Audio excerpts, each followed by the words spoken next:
may not pay very much, but they're still low-skilled jobs. In a situation where robots still have a lot of difficulty with the kinds of things that people find very easy to do, like picking up a glass of water. But on the other hand, it may be that that also moves quite quickly, and that you are able to automate things that are not possible to automate perhaps now. And so then there may not be low-skilled jobs at all. Dirk, what, as someone who works in Skills Beyond School and education policy as a whole, what's the appropriate policy response to this potential threat? If threat isn't too much of a risky word.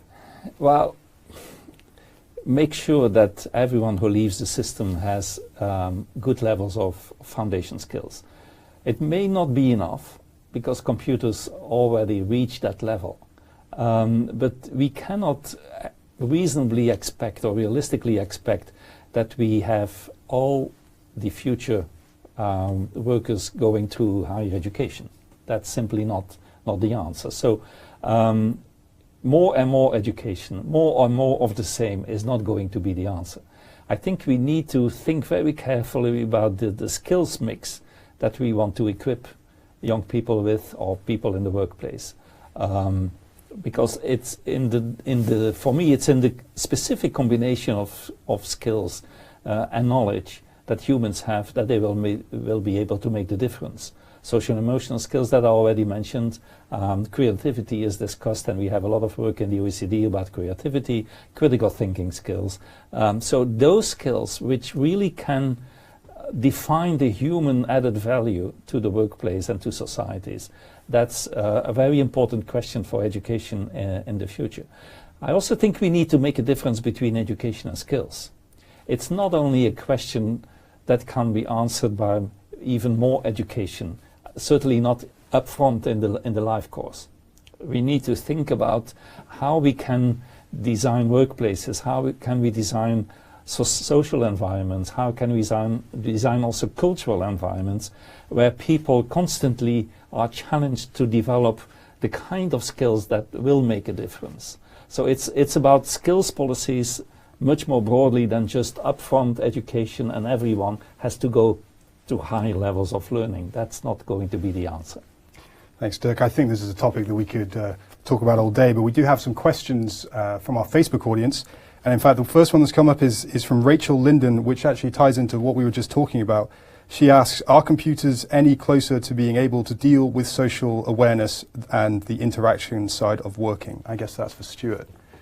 Well, and so unfortunately that's a question that I'm not going to be able to provide an answer to. So in the survey of adult skills that the OECD has, those sorts of skills are not measured, but that question is actually a really important question to answer. And so one of the things that we're going to be working on in the future is looking at careful measures of precisely those skills and trying to make the same kind of comparison between the skills that people have and understanding how far along computers are in being able to reproduce those skills. We actually have another one for Dirk on the education front. This is from Rodrigo Jimenez Silva, who asks, do we need to integrate technology into the schools themselves to combat that? I would say yes, but not because of this study. Okay. So I think technology is such an important part of the life world and of economies and of our social environments that people in education really have to learn to live with it and to deal with it, and etc., and also experience the bad sides of technology. But it will not help to solve the skills issue that we are discussing now. Nor will coding do, or the kind of specific computing skills that people easily think of when we speak about computers in school. You will have to address the skills question in its very comprehensive, in its very broad way. And there's another question I think that both of you might be able to comment on. Stuart's book mentions that workers who use literacy more than they did 20 years ago but there are less people now with high-level literacy skills. Why is that? Well, it's an interesting puzzle that we actually also don't know the answer to. One possible speculation is that although more people may be using literacy at work than was the case a couple decades ago, that they're using it at a simpler level. So they're not exercising a more sophisticated, more complex level of the skill. So you could sort of think about maybe they're using literacy every day, but they're just sending one-line email messages. They're not sending full-page letters. And so when they actually need to deal with a full-page letter, they're just not as good as it as they might have been 20 years ago. And the computers possibly are increasing their own proficiency at it, and then brings us back to what we were saying about the New Yorker, in which low-skilled workers will be the most affected. I'm just trying to see if there is any more audience questions. We have one for Dirk again, which might be something we've covered. This is from Raven Gaddy.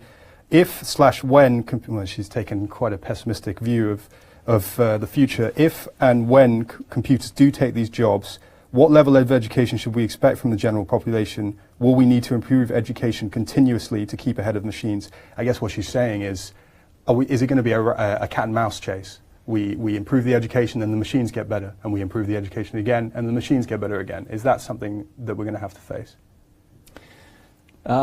Well, I already mentioned that I don't see it purely as a quantitative problem. So it's not the higher the better, the more the better. It's not by, like I said, by pushing 60, 70, 80% of each cohort into higher education that we will solve this issue.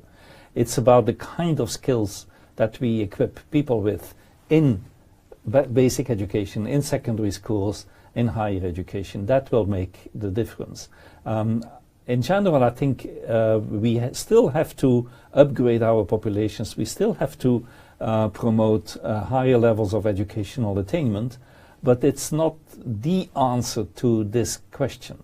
We will have to explore the skills mix that is going to make a difference while computers are catching up on a range of skills that we are thinking are important today.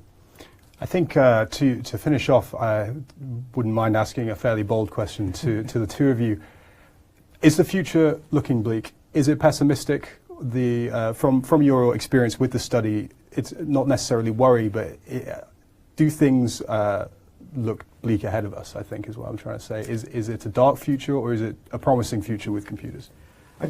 My own sense is that it's an extremely promising future. I think there are a number of challenges over the next few decades because there are a number of people who will need to change the kinds of things that they do.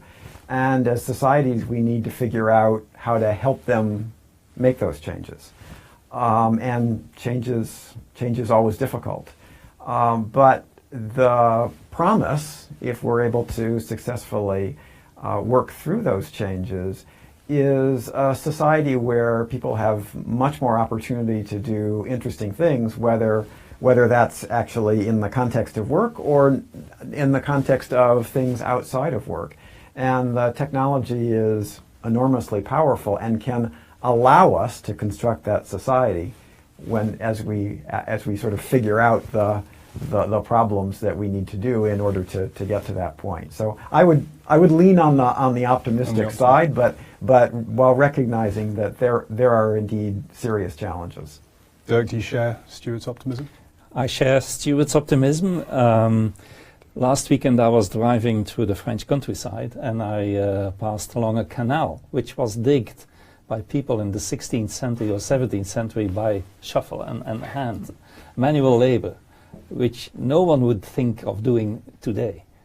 So technology has changed and in my sense improved human labor, but humans have always found a way of catching up and redefining the quality of labor. And that will happen again. I think the main question for me is, will we have the time to change our societies, to change our mentality, to change our cultures, our views of labor, our views of mixing labor and leisure? So for me, it's more a question of transition and creating the right kind of conditions for people to still go peacefully and quietly through that transition than the transition itself. Well, it's good to hear that the future looks bright. Well, thank you so much for speaking to us, Dirk and Stuart. And big thank you to everybody watching at home. If you would like to know more about Stuart's book, Computers and the Future of Skill Demand, you can find it on the OECD website, and the URL, a shortened URL, is oe.cd/25t. You will also be able to watch this broadcast again on our OECD Education blog, which is oecdeducationtoday.blogspot.com. And don't forget to follow the OECD's Education and Skills Directorate, which is at OECD EduSkills on Twitter.